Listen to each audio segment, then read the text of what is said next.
ప్రతి బలము శక్తితో నింపమని కోరుతున్నారు. యేసు నామములో ప్రభువా ఆయా దైవ కృపతో మీరు ముందు ఉంచమని కోరుతున్నారు. ఆయా కరోనా వైరస్ అంటనేయకుండా ఆయా ఇతరులకు కాపాడి నివేస్తున్న ప్రభువా ముందుకి కూడా నాయన నీ ఉన్నతమైన సహాయంతో ప్రభువా మీరే కాచి కాపాడి సంరక్షించాలని కోరుతున్నారు. పరిశుద్ధ గ్రంథంలో భద్రతంతయు కూడా నాయన మేము కలిగి ఉన్నట్లుగా సహాయపడండి. ఆయా మా వంటి సంఘాలు ఎక్కడెక్కడ నాన్న ఇరుకుగా ఇబ్బందిగా ఉంటున్నాయో ఆయా సంఘములు యావత్తును కూడా మీరు బలపరిచి వారి ప్రాంతాలను సఫలపరిచి దీవించి నామను మహిమపరచుకోండి. ఆయా నాయన ఇదిగో ప్రభువా ఒక గొప్ప దైవ సేవకుని కోల్పోయాము నాయన. ఆయా ఇదిగో తండ్రి గత 3 దినాల క్రితము ప్రభువా ఆయా ఇశ్రాయా ఒక దైవ సేవకుని తమిళనాడు రాష్ట్రం కోల్పోయినది ప్రభువా ఆయన స్థానంలో తండ్రి నూతనమైన వ్యక్తులను లేవనెత్తమని కోరుతున్నారు. అయ్యా మీకు స్తోత్రములు చెల్లిస్తూ ఉన్నారు.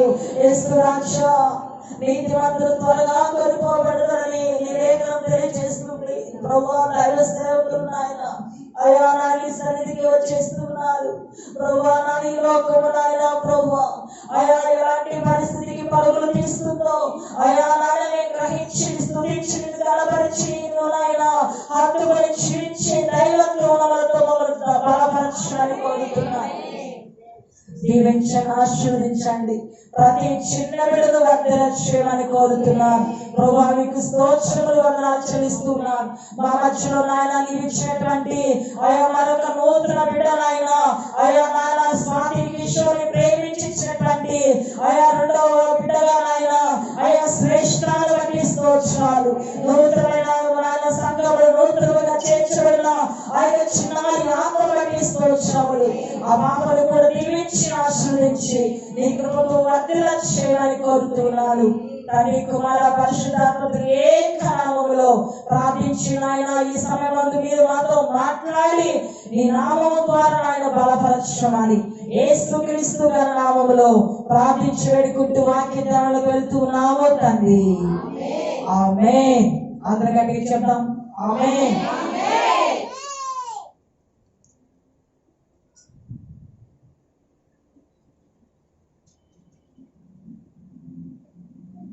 దేవుని యొక్క పరిశుద్ధ నామమునకు మహిమ ఘనత ప్రభావములు కలుగును గాక. ప్రియమైన దేవుని బిడ్డలారా, ఈ రోజు మనము ఒక శ్రేష్టమైనటువంటి వాక్యమును మనం ఆలకించబోతూ ఉన్నాము. మరి డానీ పాస్టర్ గారికి రస పాస్టర్ గారికి ఇచ్చినటువంటి కుమారులు ఈ ముగ్గురిని కూడా దేవుని సన్నిధానంలో అభిషేకించడం అనేది అది దేవుడు ఇచ్చినటువంటి ఒక శ్రేష్టమైన ఈవై ఉన్నది. ఈరోజు మనము అభిషేకం అంటే ఏంటి అనే విషయాన్ని మనము శ్రద్ధగా మనం ఆలోచించుదాం. అభిషేకం అంటే ఏంటి, అసలు అభిషేకం గురించి బైబిల్ ఏం చెప్తుంది అనే విషయాలను మనము శ్రద్ధగా మనం గమనించుదాం. ప్రియమైన దేవుని బిడ్డలారా, అభిషేకం అంటే అనేక అనుకుంటున్నారు దేవుని కార్యాలు గొప్ప గొప్ప కార్యాలు జరగటమే అభిషేకం. అభిషేకం అంటే మరి స్వస్థత కార్యాలు జరగటమే అభిషేకం. ఒకవేళ అభిషేకం అంటే మరి మనం ఊహించని కార్యాలు ఘనమైన కార్యాలు జరగటమే అభిషేకం అనుకుంటున్నారు. అయితే అది కరెక్ట్ అయింది కాదు. అభిషేకం అనేది ఏంటి, అభిషేకం గురించి పరిశుద్ధ గ్రంథము మనకేం తెలియజేస్తుంది అనేటటువంటి ఒక శ్రేష్టమైన వాక్యమును మనము జ్ఞాపకం చేసుకుందాం. కాబట్టి ప్రియమైన దేవుని బిడ్డలారా, అందరూ బాగున్నారు కదా? బాగా అందరూ బాగున్నారా? దేవుని యొక్క మహాకృపను బట్టి మనందరం చక్కగా కలుసుకున్నాము.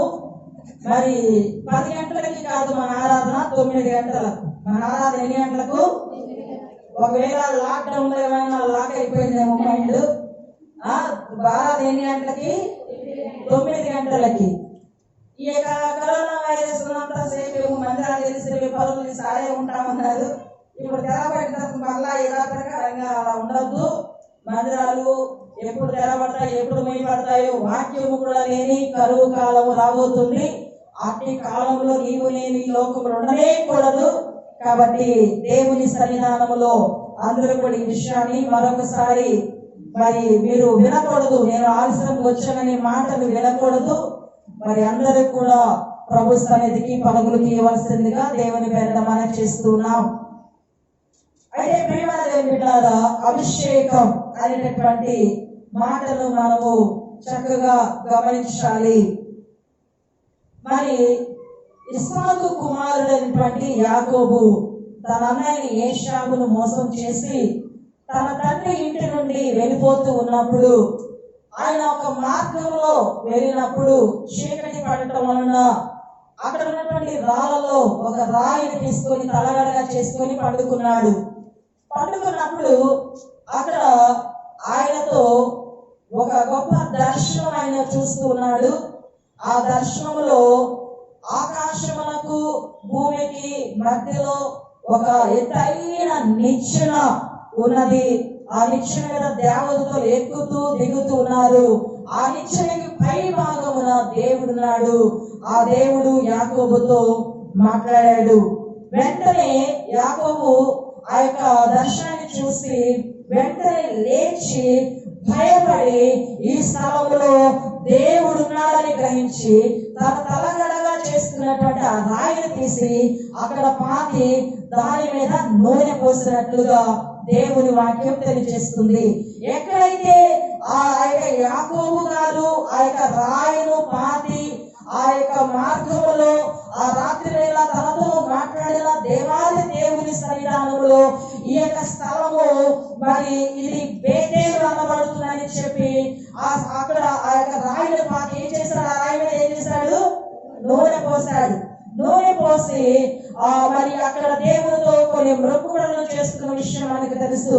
అయితే కొంతకాలానికి దేవుడు నీవు ఎక్కడైతే రాయి నువ్వు నిలిపి నూనె పోసావో ఆ దేవుడులో నేను అని దేవుడు యాకోబుతో మాట్లాడుతూ ఉంటాడు. కనుక ఏ యొక్క వ్యక్తి మీద దేవుని యొక్క సన్నిధానములో నూనె పోయబడుతుందో ఆ వ్యక్తి దేవునికి సొంతమని అర్థం. ఆ వ్యక్తిలో దేవుడు నివాసం చేస్తున్నాడని అర్థం. ఆ వ్యక్తిని దేవుడు తన హ్యాండ్లలో తీసుకుంటున్నాడని అర్థం.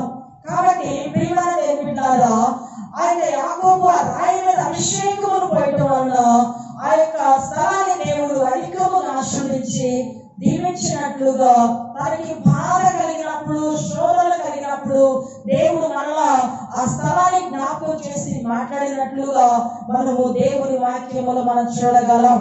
కాబట్టి ప్రియమైన దేవుని బిడ్డలారా, అభిషేకం అంటే ప్రోక్షింపబడుట. చెప్పండి, అభిషేకం అంటే ఏంటి? ప్రోక్షింపబడుట. అభిషేకం అంటే ప్రత్యేకపరచబడుట. అభిషేకం అంటే ఏంటి? ప్రత్యేకపరచబడుట. అభిషేకం అంటే ప్రోక్షింపబడుట. అభిషేకం అంటే ప్రత్యేకింపబడుట. మరి దేవుని కొరకే అని వారిని దేవుడు నియమించుకుంట. దేవుడు నా కొరకు అని దేవుడు ఏక బిడ్డలైతే ఇచ్చినారో ఆ బిడ్డలను ప్రతిష్ఠ చేసి వదిలేక వీరిని అభిషేకించి దేవునికి సమర్పించాలని ఒక అద్భుతమైన ఆలోచనకర్త అయిన దేవుడు అనుగ్రహించడం వలన ఆ యొక్క కార్యాన్ని మరి అధికముగా జరుగుతూ ఉంది. కాబట్టి ప్రియమైన దేవుడారా, దేవుడు తలపెడితేనే ఆ కార్యము ఏర్పాటు అవుతుంది. దేవుని చిత్తము లేకుండా ఎవరు కూడా కార్యములను చేయలేరు. అయితే పాత నిబంధన గ్రంథంలో అభిషేకము గురించి రాయబడి ఉంది. కొత్త నిబంధన గ్రంథంలో కూడా అభిషేకము గురించి రాయబడి ఉంది. అభిషేకము గురించి మన యొక్క మరి ఆ యొక్క హైందవ సోదరులు కూడా అభిషేకములు చేస్తూ ఉంటారు. అక్కడైనా నెయ్యి అభిషేకం అని మరి ఏమేమి అభిషేకాలు చేస్తుంటారు వాళ్ళు. అనేక అభిషేకాలు వారు దేవుడు అనుకుంటున్న వారిని ఎంతో ఘనపరిచి అభిషేకం చేస్తుంటారు. అయితే మన దేవుడు జీవగల మనపై అభిషేకం చేయాలని ఆయన నిర్ణయం తీసుకున్నాడు. కాబట్టి ఆయన చిత్తము సంకల్పము అంత అద్భుతమైనది. అయితే ప్రియమైన దేవుడారా, పాత నిబంధన కాలంలో 3 విధాల అభిషేకములు ఉన్నాయి. వారి ఒకటి యాజకులుగా ఉండే వారిపై అభిషేకము అనే కార్యము దేవుడు ఏర్పాటు చేస్తాడు. రెండవది ప్రవక్తలుగా ఉండే వారిని దేవుడు అభిషేకిస్తారు. మూడవదిగా రాజులుగా ఎవరైతే ఉండబోతున్నారో వారిని దేవుడు అభిషేకిస్తున్నట్లు మనం చూస్తున్నాం. కాబట్టి ప్రియమైన దేవుని బిడ్డలారా, ఈ పాత నిబంధన గ్రంథంలో 3 రకాల అభిషేకం. దేవుడు ఎందుకు అభిషేకం చేస్తున్నాడు అంటే దేవుని పనిని వారు మరి దేవుని శక్తితో చేయాలని, దేవుని బలముతో చేయాలని, దేవుని పనిని ఎలా చేయాలని అభిషేకిస్తున్నాడు? దేవుని శక్తితో చేయాలని, దేవుని పనిని దేవుని బలముతో చేయాలని, దేవుని పని దేవుని జ్ఞానముతో చేయాలని, దేవుని పని దేవుని చిత్తముతో చేయాలని దేవుడు తన బిడ్డలను కొంతమందిని తన వైపుకి ఆయన ఆకర్షించుకొని అభిషేకిస్తూ ఉన్నాడు. కాబట్టి ప్రియమైన దేవుని బిడ్డలారా, ఈ అభిషేకం అనేది మరి 2 విధాలుగా ఉన్నది. ఒకటి మనుషులు కనపడే విధంగా ఒక అభిషేకం, మనుషులకి కనపడని విధముగా ఒక అభిషేకం. 2 అభిషేకాలు ఉన్నాయి. ఏంటి చెప్పండి? కనపడే అభిషేకం ఒకటి, కనపడని అభిషేకం ఒకటి. అర్థమైందా? కాబట్టి దేవుని యొక్క పరిశుద్ధ శరీరంలో దేవుని పని బాగా చేయాలి, నేను బాగా చేయాలి అనుకుంటున్నంత మాత్రం మన ఎన్నటికీ చేయలేదు. దేవుని సహాయం ఉంటే మనం దేవుని పని చేయగలం. మనము బాగా ప్రార్థన చేసుకోవాలి అనుకుంటాం, కానీ బాగా ప్రార్థన చేయలేము. అది దేవుని యొక్క ఉన్నతమైన ప్రార్థన అభిషేకం ఉంటేనే మనము ప్రార్థనలు చేయగలం. మనము దేవుని కొరకు మంచిగా పరిశుద్ధంగా జీవించాలి. పరిశుద్ధంగా జీవించే అభిషేకం ఉంటేనే మనం పరిశుద్ధంగా ఉండగలం. కాబట్టి ప్రియమైన దేవుని బిడ్డలారా, దేవుని యొక్క ఉన్నతమైన నామంలో దేవుడు మనతో ఎంతో స్పష్టంగా మాట్లాడుతున్నారు. ఈ యొక్క అభిషేకము పరిశుద్ధ గ్రంథంలో కొన్ని విధాలుగా దేవుడు ఏర్పాటు చేశాడు. ఇప్పుడు ఏలియా మరి ఎలీషాను అభిషేకించడానికి ఆయన ఏం వాడాడంటే దుప్పటి వాడాడు. అట్లయినా ఎలీషా పైకి అగ్ని రథాల మీద ఆయన ఆరోహమైపోతున్నప్పుడు ఆ యొక్క ఏలియా అగ్ని రథాల మీద ఆరోహమైపోతున్నప్పుడు ఆ ఏలియా యొక్క దుప్పటి ఎవరి మీద పడింది? ఎలీషా వెళ్ళి పరుగుని వెళ్ళి ఆ యొక్క దుప్పటిని తీసుకున్నాడు. అప్పుడు ఆయనకి ఎలాంటి అభిషేకం వచ్చింది? రెట్టింపైన 2 అభిషేకం వచ్చింది. కాబట్టి దేవుని యొక్క సన్నిధానంలో మరి అభిషేకము రకరకాలుగా పరిశుద్ధ గ్రంథము మనకి తెలియజేస్తూ ఉంది. కాబట్టి మరి 120 మంది దేవుని సన్నిధానంలో మేడగదిలో కూర్చొని ఒక్కసారిగా వారు ప్రార్థన చేస్తుండగా అగ్ని నాలుకల వలె వారి మీద అభిషేకము దిగి వచ్చింది. మరి దేవుని యొక్క సన్నిధానంలో అపోస్తలుల కార్యాలు 13వ అధ్యాయంలో మరి దేవుని సేవకులని కొంతమందిని ప్రత్యేకపరచుకొని సేవకులు ఏం చేస్తారంటే వారి మీద చేతులు చేశారు, వారు అభిషేకించారు. కొంతమందిని నూనె పోసి అభిషేకించారు. ఈ విధంగా అభిషేకం దేవుని యొక్క డైరెక్షన్ ఎలా ఉందో, పరలోకం నుండి ఎలా ఇవ్వాలని దేవుడు కోరుకుంటున్నారో ఆ విధముగా అభిషేకం వచ్చేస్తుంది. కాబట్టి ప్రియమైన దేవుని బిడ్డలారా, దేవుని యొక్క ఉన్నతమైన నామములో మనలను దేవుడు ఎంతగానో ప్రేమించి ఇంత అద్భుతమైన అవకాశము మనకు దయచేస్తున్నాడు. ఈ అభిషేకించబడినటువంటి వ్యక్తిని మరి ఎవరైనా సరే, మరి వ్యక్తులైనా సరే, వ్యక్తి అయినా సరే, ఆడైనా మగైనా ఎవరైతే దేవుని పలకని అభిషేకించబడతారో వారి విషయంలో దేవుడే బాధ్యత తీసుకుంటాడు, దేవుడే బాధ్యత వహిస్తాడు. దేవుడే సంపూర్ణంగా ఆయన వారి మీద శ్రద్ధ నిలుపుతాడు. ఆ అభిషేకం తీసుకున్న వారి మీద నాలుక ఆడించడానికి ఎవరైనా వ్యర్థంగా మాట్లాడారనుకో దేవుడు ఒప్పుకోడు.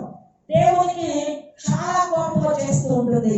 కాబట్టి దేవుని యొక్క సన్నిధానంలో ఈ అభిషేకించబడినటువంటి వ్యక్తి గురించి దేవుడు పూర్తిగా ఆయన శ్రద్ధ తీసుకొని ఆయన జ్ఞాపకం చేసుకుంటాడు. కాబట్టి దేవుని యొక్క సన్నిధానంలో ఈ అభిషేకం అనేది ఒక పింటుకి, ఒక పండుకి, ఒక పింపుకు మాత్రమే కాదు, దేవుడు తన ఎదురు వచ్చిన ప్రతి ఒక్కరికి ఇవ్వాలని ఆశపడుతున్నాడు. ప్రతి ఒక్కరు కూడా ఈ అభిషేకమును కలిగి జీవించాలని ఆయన కోరుకుంటున్నాడు. ఆయన ప్రతి ఒక్కరిని అభిషేకించాలని కోరుకుంటున్నాడు. కాబట్టి ప్రియమైన దేవుని బిడ్డలారా, పాత నిబంధన గ్రంథంలో 3 విధాలుగా ముగ్గురికి అభిషేకములు 3 రకాల వారికి అభిషేకం చేస్తే, క్రొత్త నిబంధన గ్రంథంలో 5 రకాలుగా ఉన్న వారిపై ఆయన అభిషేకములు ఆయన కృపరించాలని ఆయన ఎంతో శ్రద్ధ కలిగి అభిషేకిస్తూనే ఉన్నారు. కాబట్టి ప్రియమైన దేవుని బిడ్డలారా, అపోస్తలుల అభిషేకం, ప్రవక్తల అభిషేకం, సువార్తికుల అభిషేకం, కాపుల అభిషేకం, బోధకులుగా ఉండడానికి అభిషేకం, ఇలాగూ సంఘాన్ని ఎలాగూ పరిపాలించాలో అట్టి అభిషేకం, ఏ విధంగా బోధించాలో ఎలా ఉపదేశం చేయాలో ఆ యొక్క అభిషేకం, ఏ విధంగా సువార్త ప్రకటించాలో అలాంటి వారికి ఆ సువార్తకు అనుకూలకరమైన జ్ఞానోదకమైనటువంటి అభిషేకం, మరి అపోస్తలులుగా మరి పంపబడేవారుగా అనేకులు పంపేవారుగా మీరు ఎలాగూ సిద్ధపడాలో అట్టి అభిషేకాన్ని క్రొత్త నిబంధన గ్రంథములో దేవుడు ఏర్పాటు చేస్తున్నారు. కాబట్టి ప్రియమైన దేవుని బిడ్డలారా, దేవుని యొక్క సన్నిధానంలో ఆ ఉన్నతమైన దేవుడు ఆ యొక్క ఉన్నతమైన పరలోకము నుండి ఈ యొక్క అల్పమైనటువంటి ఈ లోకములో మనలోనికి వచ్చి నివసించి ఆయన ఉన్నతమైన జ్ఞానములు, ఆయన ఉన్నతమైన చిత్తములు, ఆయన ఉన్నతమైన ఫలములు, ఆయన ఉన్నతమైనటువంటి కార్యములను ఆయన పని చేయడానికి దైవ ఉన్నత శక్తితో నింపడమే అభిషేకం. కాబట్టి అభిషేకం అంటే ప్రోక్షింపబడుట, అభిషేకం అంటే ప్రత్యేకింపబడుట. కాబట్టి ఈ విషయాన్ని మనము పరిపూర్ణంగా గమనించాలి. మొదటి సమూయేలు గ్రంథము 16వ అధ్యాయము, మొదటి సమూయేలు గ్రంథము 16వ అధ్యాయము 3వ వచనాన్ని మనము చదువుకుందాము. ஈசாயை பலிவிருந்துக்கு அழைப்பாயாக, அப்பொழுது நீ செய்ய வேண்டியதை நான் உனக்கு அறிவிப்பேன், நான் உனக்கு சொல்லுகிறவனை எனக்காக அபிஷேகம் பண்ணுவாயாக என்றார். ஈசாயை பலிவிருந்துக்கு அழைப்பாயாக, அப்பொழுது நீ செய்ய வேண்டியதை நான் உனக்கு அறிவிப்பேன், நான் உனக்கு சொல்லுகிறவனை எனக்காக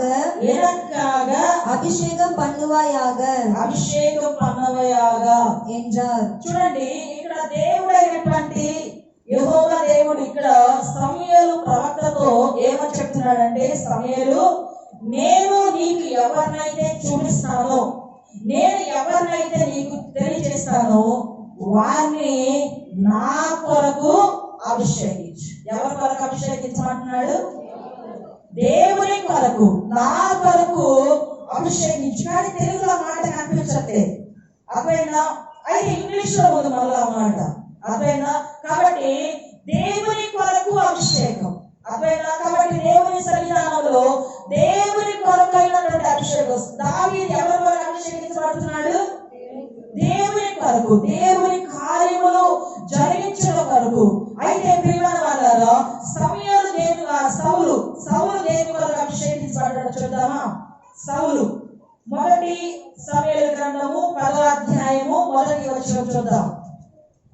அப்பொழுது சாமுவேல் தைல குப்பியை எடுத்து அவன் தலையின் மேல் வார்த்து அவனை முத்தம் செய்து, கர்த்தர் உன்னை தம்முடைய சுதந்திரத்தின் மேல் தலைவனாக அபிஷேகம் பண்ணினார் அல்லவா? అప్పుడు సమూయేలు తైలపు పుట్టి పట్టుకొని సౌలు తల మీద తైలము పోసి అతని ముద్దు పెట్టుకొని, యెహోవా నిన్ను అభిషేకించి తన శ్వాస మీద అధిపతిగా నియమించున్నాడు అని చెప్పి ఇలాగూ సెలవిచ్చాడు. సౌలుకి కూడా అభిషేకం జరిగింది. అయితే సౌలు అభిషేకం ఎలాంటిది?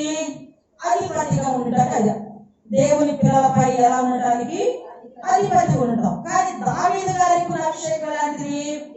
దేవుని కొరకైన అభిషేకం. అబ్బాయి ఈరోజు చక్కగా గమనించండి, సౌలు అభిషేకం ఎలాంటిది? అధిపతి ఉండేటువంటి అభిషేకం. అయితే దావీదు అభిషేకం ఎలాంటిది? ఇప్పుడు ఏ అభిషేకం మనకు కావాలో మనం ఆలోచించేద్దాం. ఎలాంటి అభిషేకం మనకు కావాలి? అయితే సౌలు ఈ అభిషేకమును పొందుకున్న తర్వాత మరి 1 సంవత్సరమే సౌలు అభిషేకముతో నింపబడ్డాడు. ఇక మిగతా 39 సంవత్సరములు సౌలు దేవుని యొక్క అభిషేకమునకు దూరముగా ఉండి ఆయనపై దురాత్మ పనిచేసినట్లుగా మనము దేవుని వాక్యమును మనము చూడగలం.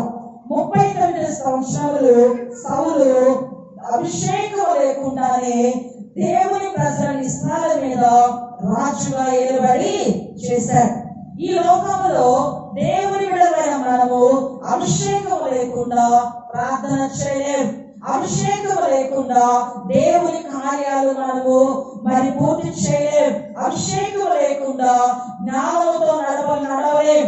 అభిషేకం లేకుండా, ఎందుకంటే ఈ పరలోకం నుండి అనుగ్రహించబడినటువంటిదే కాబట్టి ఈ పరలోకం నుండి అనుగ్రహించబడిన ఈ అభిషేకం లేకపోతే మనం దేవుని యొక్క కార్యాలను పూర్తి చేయలేం. కాబట్టి ప్రియమైన దేవులారా, ఈ యొక్క సౌలు కూడా అభిషేకించబడ్డాడు. అయితే ప్రియమైన వాళ్ళని గమనించండి, ఈ యొక్క సౌలు ఒకసారి అభిషేకించబడ్డాడు, సొలొమోను 2 సార్లు అభిషేకించబడ్డాడు, దావీదు 3 సార్లు అభిషేకించబడ్డాడు. నీకు సౌలు అభిషేకం కావాలన్నా, సొలొమోను లాంటి అభిషేకం కావాలన్నా, దావీదు లాంటి అభిషేకం కావాలన్నా అనేది నీవు నిర్ణయం తీసుకోవాలి. అర్థమైందా? ఏ అభిషేకం మాకెందుకు, మమ్మల్ని వదిలేసి వెళ్తాం అనే విధంగా ఉంటే మీరు అలా అనుకోదు. మీకు అభిషేకం అనేది అవసరం. ఎందుకంటే దేవుని సన్నిధానంలో అభిషేకం అనేది 3 అంతల అభిషేకం, 3 రకాల అభిషేకం అనేది ఉండాలి. ప్రియమైన దేవులారా, దేవుని యొక్క ఉన్నతమైన కృప ద్వారా 2004 సంవత్సరంలో నేను పాస్టర్ గారు తెనాలిలో అభిషేకించబడ్డా. అది ఆశ్చర్యమైనటువంటి గొప్ప కార్యం. దేవుని యొక్క సన్నిధానంలో మమ్మల్ని మోకరించి, మాతో పాటు ఇంకొక పాస్టర్ గారు ఉన్నారు, వారితో మమ్మల్ని కూడా దేవుని సేవకులు అందరూ కూడా మాపై తమ చేతుల నుంచి ఆ యొక్క తైలము మాపై పోసి అభిషేకించారు. ఆ రోజు చాలా అద్భుతమైనటువంటి జీవితమైనది. అయితే 2006 సంవత్సరము ఆశ్చర్యకరముగా ఒక దైవ సేవకులు మిమ్మల్ని అభిషేకించాలని ఆశపడుతున్నాను, మీరు అభిషేకించబడాలి, దేవుడు ఒక ఏర్పాటు చేస్తున్నాడు, ఆ అభిషేకం మీకు అవసరం అన్నప్పుడు మేము అభిషేకం తీసుకున్నాం కదా, మళ్ళీ అవసరమా అని అనుకుంటున్నా.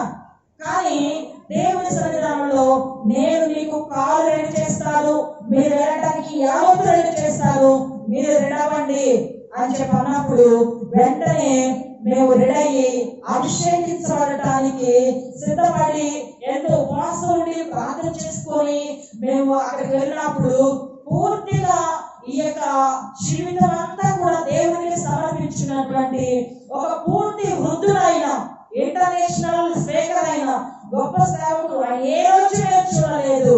అయితే దేవుని యొక్క ఉద్దేశం ఆ పక్షం ఎంత గొప్పగా ఉందంటే, ప్రియమైన వాళ్ళ మేము అక్కడికి వెళ్ళినందువలన మేము అనుకున్నా ఎలా చేస్తారు అభిషేకం అని. మమ్మల్ని కూర్చోబెట్టారు, మా యొక్క సాక్ష్యాన్ని చెప్పమన్నారు.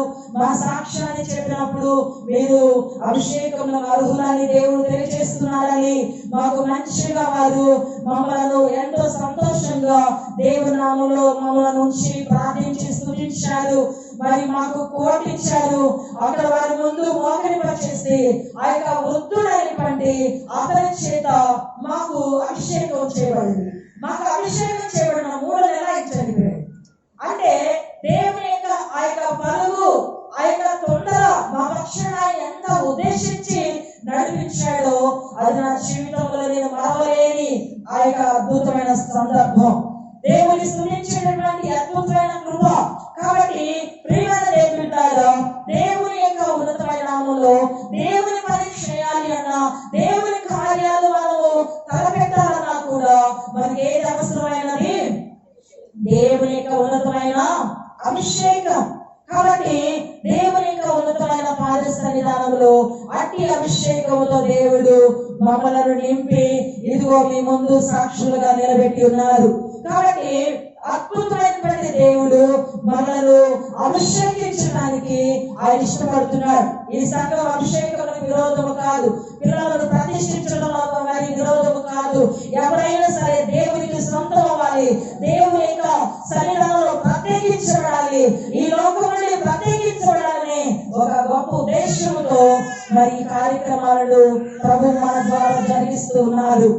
కాబట్టి ప్రియమైన దేవునిలారా, దేవుని యొక్క ఉన్నతమైన నామములో ఈ యొక్క దావీదు గారి అభిషేకము దేవుని కొరకైన అభిషేకం, దేవుని కొరకైన అభిషేకం. మనము అభిషేకం గురించి మరి దేవా నీ అభిషేకం ఉంటే నేను ఎక్కువగా ప్రార్థన చేస్తాను, నీ అభిషేకం ఉంటే నేను ఉపవాసం చేయగలను, నీ అభిషేకం ఉంటే ఏదో చేస్తాను అనేటటువంటి మన కోసము కాదు అభిషేకం, దేవుని కొరకు, దేవుని కొరకైన అభిషేకం. కాబట్టి దేవుని యొక్క సన్నిధానంలో ఈ అభిషేకం అంటే ప్రోక్షింపబడుతున్నది. కాబట్టి పరలోకం నుండి దైవ జ్ఞానం, పరలోకం నుండి దేవుని జీవం, పరలోకం నుండి దేవుని చిత్తము మన పైన కృంగరించబడి ఈ లోకం నుండి మనల్ని పరిపూర్ణముగా కాపాడబడటమే దేవుని యొక్క ఉన్నతమైన చిత్తమై ఉన్నది.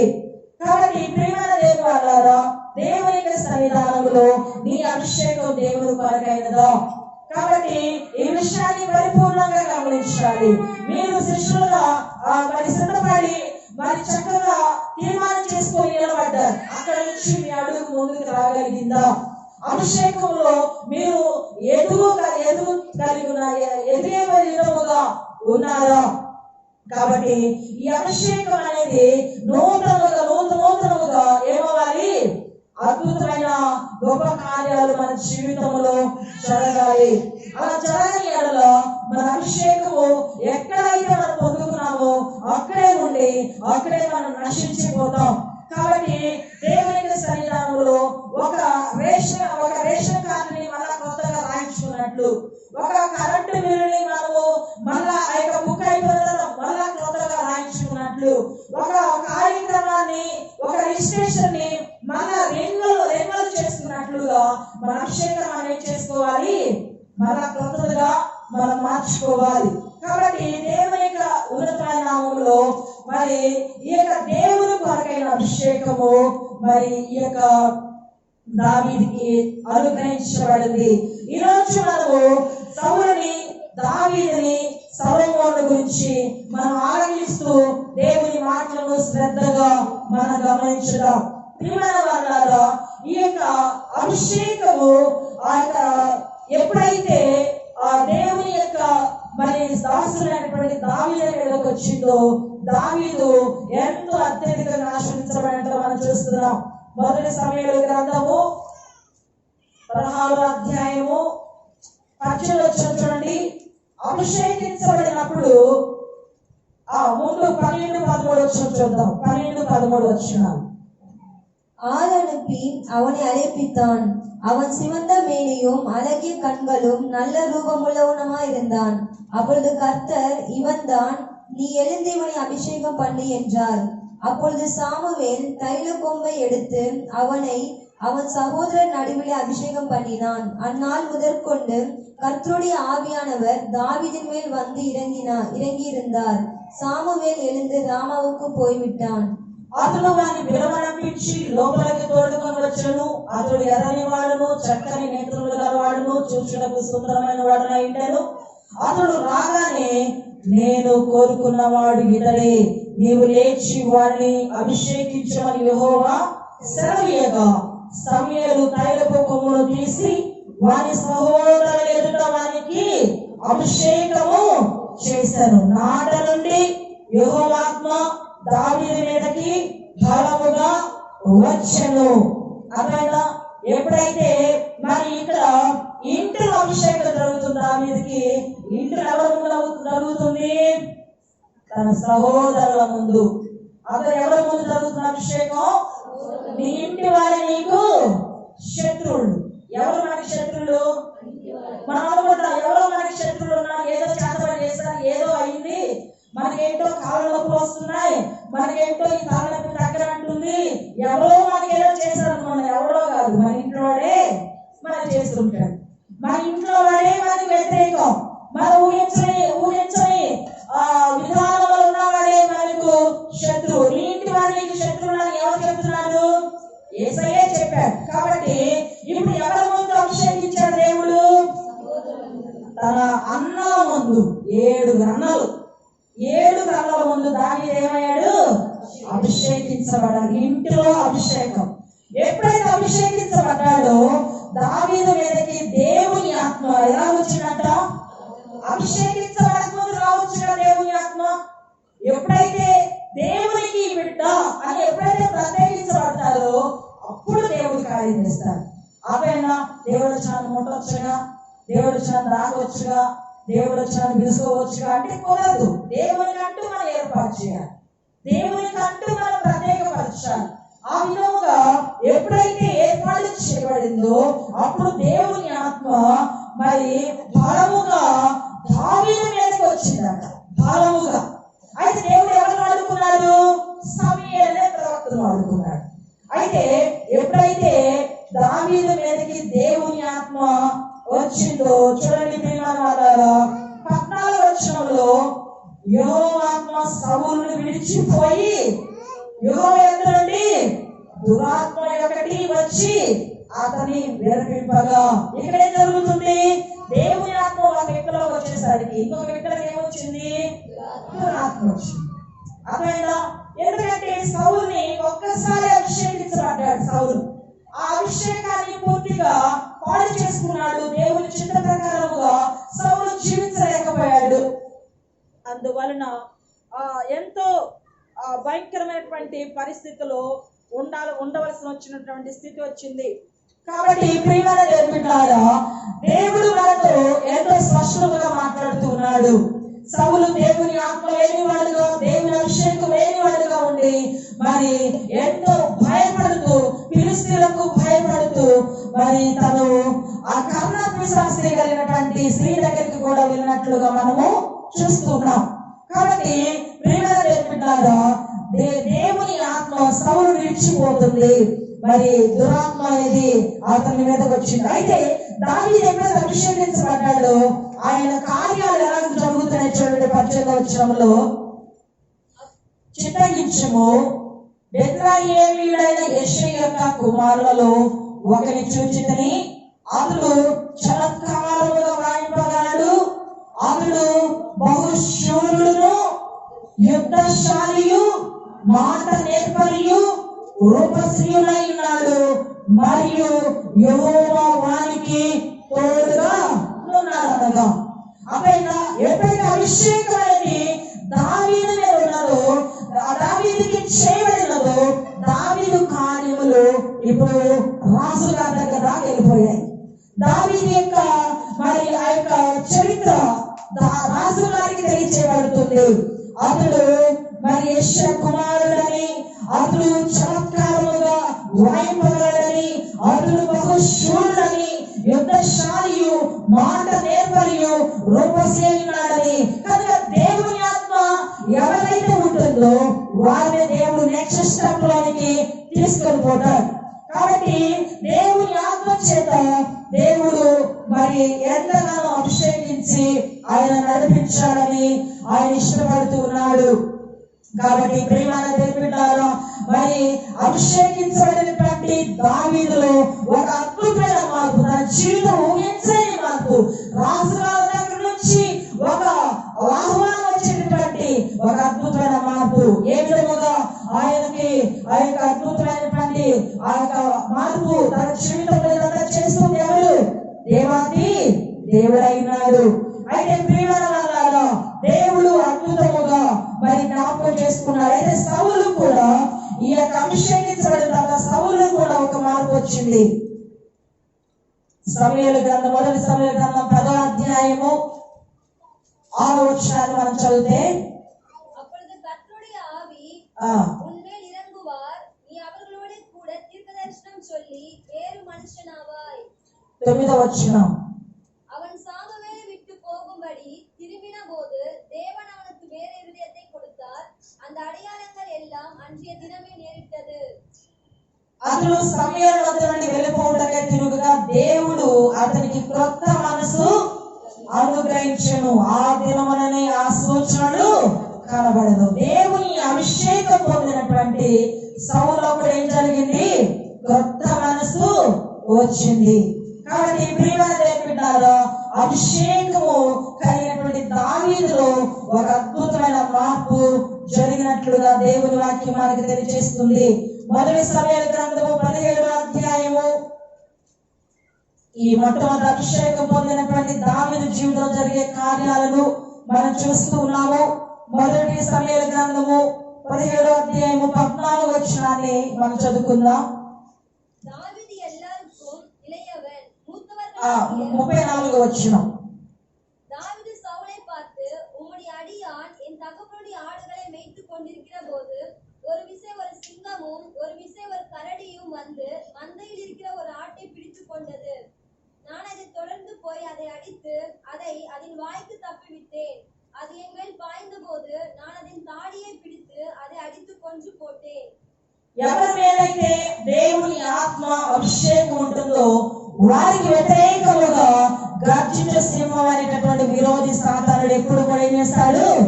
మింగాలని ఎదురు చూస్తూ ఉంటాడు. ఎప్పుడైతే మనం దేవుని సన్నిధానంలో స్ట్రాంగ్ గా దేవుడు మనల్ని నిలబెడతాడో సాతానుడు ఎదురుగా వస్తాడు. ఇక్కడ దావీదుకి కూడా సింహం రూపంలో ఎలుగుబంటి రూపంలో ఎవరొచ్చాడు? సాతానుడు వచ్చాడు. కానీ దావీదు ఏం చేశాడు? కొట్టి చంపేశాడు. అద్భుతమైనటువంటి అభిషేకం. అంత మాత్రమే కాదు, దావీదు ఉన్నటువంటి అభిషేకం ఆ యొక్క ఫిలిష్తీయులను దూషిస్తున్నటువంటి ఆ యొక్క గొల్యాతును హతమార్చినటువంటి అభిషేకం. ఎప్పుడైతే దావీదు గొల్యాతును హతమార్చాడో దావీదు యొక్క స్థానం ఇంకా అధికమైనటువంటి స్థాయికి మరి వెళ్ళిపోయింది. అధికమైనటువంటి స్థితికి వెళ్ళిపోయాడు. ఇప్పుడు ఇంతవరకు దావీదు ఎక్కడున్నాడో తెలియదు. అయితే ఇప్పుడు దావీదు అభిషేకించబడిన తర్వాత రాజుగారి నగరంలో ఉండటానికి అవకాశము దొరికింది. రాజుగారి నగరంలో ఉండే అవకాశం దొరికినప్పుడు వెంటనే దావీదు ఆ మొట్టమొదటి అభిషేకమును కొంచెము అలాగూ పక్కన పెట్టి వెంటనే ప్రేమలో పడ్డాడు. ఎందులో పడ్డాడు? ప్రేమలో పడ్డాడు. లేస్తే మేక అంటున్నాడు, కూర్చుంటే మేక అంటున్నాడు. అదేనా ఎక్కడ పోయినా కూడా మేక మేక మేక మేక అంటున్నాడు. అలాగూ ఈ మేఘాలను ప్రేమించాడు. ఈ మేఘాలు ఎవరు? సౌలు కుమార్తె. ఈ ప్రేమలో పడినందువలన ఆ మేఘాల గురించి తెలుసుకున్నటువంటి సౌలు ఎలాగైనా ఈ అమ్మాయి త్వరించాలి, ఇతని చంపేయాలని పట్టబట్టాడు, పగబట్టాడు, చంపాలని మరి ఎదురు చూస్తున్నాడు. మొత్తానికి మేకాలను వివాహం చేసుకున్నాడు. వారి ఇరువురు కూడా ఒక ప్రత్యేకమైన స్థానంలో ఉండగా చంపడానికి ఆ రాత్రి ఏం చేశాడు? మరి సైనికులు పంపించాడు. అక్కడ నుంచి మరి దావీదు పరుగులు వేయాల్సిన పరిస్థితి వచ్చింది.